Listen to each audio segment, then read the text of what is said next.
Assalamualaikum warahmatullahi wabarakatuh. Perkenalkan, kami dari kelompok 5 ingin mempresentasikan hasil diskusi kami yang berjudul tentang analisis laju pertumbuhan ekonomi. Oke, baiklah. Sebelum kami masuk ke materi kami, alangkah baiknya kami memperkenalkan diri terlebih dahulu. Perkenalkan, nama saya Farhan Muhammad, NPM 198220008, kelas A1, Prodi Agrobisnis. Perkenalkan, nama saya Iqbal Hanafi, NPM 198220032, A1 Agribisnis. Nama saya Muhammad Iksan, NPM 198220016. Oke, baik ya. Akan saya lanjutkan. Pendahuluan. Laju pertumbuhan ekonomi adalah ukuran pertumbuhan ekonomi dari satu periode ke periode lain menggunakan persentase. Ukuran ini tidak menyesuaikan inflasi, namun dinyatakan dalam istilah nominal. Dalam praktiknya, ini adalah pengukuran tingkat perubahan yang dialami produk domestik bruto atau PDB suatu negara dari satu tahun ke tahun lainnya. Tetapi produk nasional bruto atau GNP juga dapat digunakan jika ekonomi suatu negara sangat bergantung pada pendapatan asing. Nah, pertumbuhan inklusif merupakan salah satu visi dari pembangunan yang berkelanjutan atau sustainable development. Pertumbuhan inklusif yang berkelanjutan dalam arti luas mencakup peningkatan produksi, pendapatan, dan distribusi pendapatan atau pengeluaran. Oleh sebab itu,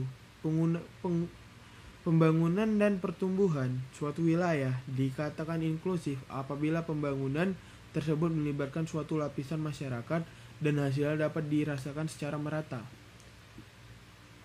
Selain peningkatan laju pertumbuhan dan perluasan ekonomi, pertumbuhan inklusif beriringan dengan meningkatnya kesempatan kerja produktif dan pemerataan penanaman modal.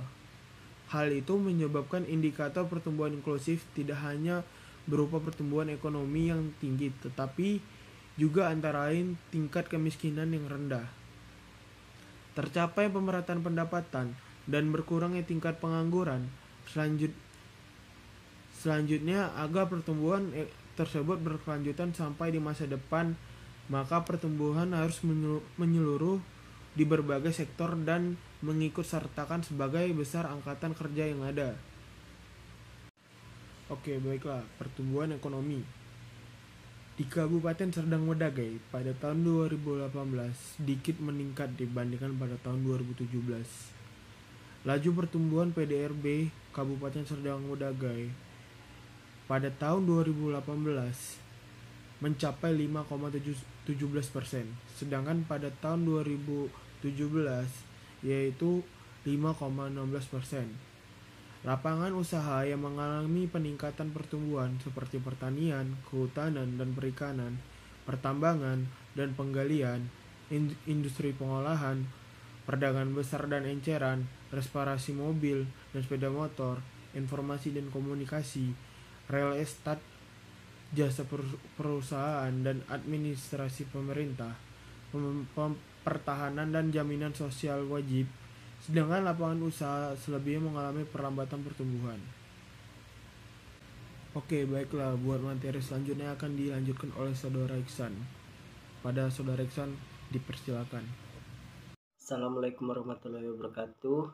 Terima kasih saya ucapkan kepada moderator karena telah memberikan izin kepada saya untuk melanjutkan materi yang telah ia berikan tadi.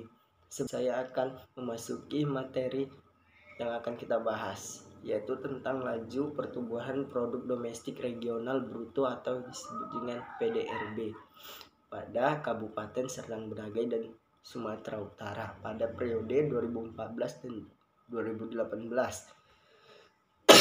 Dapat kita lihat grafik di samping adalah laju pertumbuhan dari produk domestik yang ada di Kabupaten Serdang Bedagai dan juga Sumatera Utara. Jika dibandingkan dengan pertumbuhan ekonomi Sumatera Utara, pertumbuhan ekonomi Serdang Bedagai mengalami pola pertumbuhan yang hampir sama dengan Sumatera Utara, yaitu mengalami perlambatan pertumbuhan pada periode tahun 2015, namun meningkat di tahun 2016 sampai dengan tahun 2018. Di samping itu juga, laju pertumbuhan ekonomi Kabupaten Serdang Bedagai berada sedikit di bawah pertumbuhan ekonomi Sumatera Utara. Baik, kita memasuki pada PDRB per kapita. Angka PDRB per kapita diperoleh dengan cara membagi total nilai PDRB baik pertengahan tahun. PDRB per kapita merupakan gambaran rata-rata pendapatan atas dasar harga berlaku maupun atas dasar harga konstan dengan jumlah penduduk yang diterima oleh setiap penduduk sebagai hasil dari proses produksi. Berikut adalah tabel dari PDRB per kapita Kabupaten Serdang Bedagai atas dasar harga berlaku dan atas dasar harga konstan 2010 dalam bentuk rupiah pada periode 2014 sampai dengan 2018. Dapat kita lihat peningkatan yang signifikan pada tahun ke tahun sampai dengan periode 2018. PDRB per kapita Kabupaten Serdang Bedagai atas dasar harga berlaku pada tahun 2014 sebesar 30,44 juta rupiah dan meningkat hingga mencapai 42,29 juta rupiah di tahun 2018.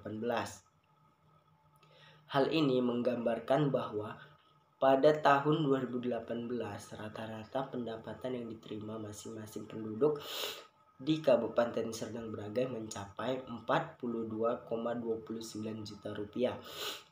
Apabila dilihat menurut harga berlaku dan harga konstan, angka PDRB Serdang Bedagai dari tahun ke tahun menunjukkan peningkatan yang sangat signifikan.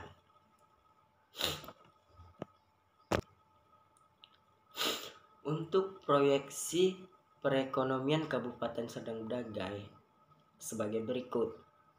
Berikut ini akan membahas tentang proyeksi perekonomian Serdang Bedagai yang diukur berdasarkan PDRB atas dasar harga berlaku pada tahun 2019 mencapai 27,959,44 miliar rupiah. Sedangkan berdasarkan atas dasar harga konstan 2010 mencapai 19,393,38 miliar rupiah. Berikut adalah grafik yang menunjukkan pertumbuhan beberapa lapangan usaha tahun 2019. Perekonomian Serdang Bedagai pada tahun 2019 bila dibandingkan dengan 2018 tumbuh sebesar 5,28%. Semua lapangan usaha mengalami pertumbuhan yang positif. Konstruksi merupakan lapangan usaha yang memiliki pertumbuhan tertinggi sebesar 7,29%, diikuti oleh penyediaan akomodasi dan makan minum sebesar 7,22% dan administrasi pemerintahan, pertahanan dan jaminan sosial wajib sebesar 7,3%. Baiklah, berikut adalah hasil dari presentasi yang saya sampaikan. Oke, terima kasih kepada Saudara Iksan. Untuk materi selanjutnya akan dilanjutkan oleh Saudara Iqbal. Kepada Saudara Iqbal dipersilakan. Baiklah, terima kasih kepada moderator. Perkenalkan, nama saya Iqbal Hanafi, NPM 1982200032, A1 Agribisnis. Saya akan menyampaikan slide saya Pengukuran ketimpangan. Ketimpangan pembangunan dapat terjadi apabila pendapatan dan pengeluaran nasional suatu negara tidak seimbang, sedangkan faktor modal atau investasi mengalami kemerosotan. Salah satu ukuran yang digunakan agar pertumbuhan ekonomi yang dicapai dapat merata di antara wilayah dalam suatu negara atau provinsi dapat diukur dengan indeks Wilson. Ditemukan bahwa selama tahap awal pembangunan, dispromasi regional menjadi lebih besar dan pembangunan terkonsentrasi di daerah-daerah tertentu. Pemerintah dapat dilihat apabila nilai indeks Wilson mendekati 1, maka pembangunan semakin tidak merata. Dan sebaliknya, jika pendekatan 0, maka pembangunannya semakin merata. Kesimpulannya, dengan dilakukannya analisis mengenai perkembangan indeks dan proyeksi ekonomi makro Kabupaten Serdang Bedagai pada tahun 2014 sampai 2022 dengan memperhatikan aspek akademi, maka diharapkan hasil penelitian ini dapat menjadi rujukan bagi pemerintah daerah Kabupaten Serdang Bedagai dalam membangun sektor-sektor ekonomi provinsi serta maupun mendorong pertumbuhan ekonomi yang dapat mensejahterakan rakyat banyaknya khususnya Kabupaten Serdang Bedagai. Terima kasih. Oke, baiklah, terima kasih pada saudara Iqbal. Mungkin sekianlah hasil diskusi dari kelompok kami. Lebih dan kurang kami mohon maaf. Wassalamualaikum warahmatullahi wabarakatuh.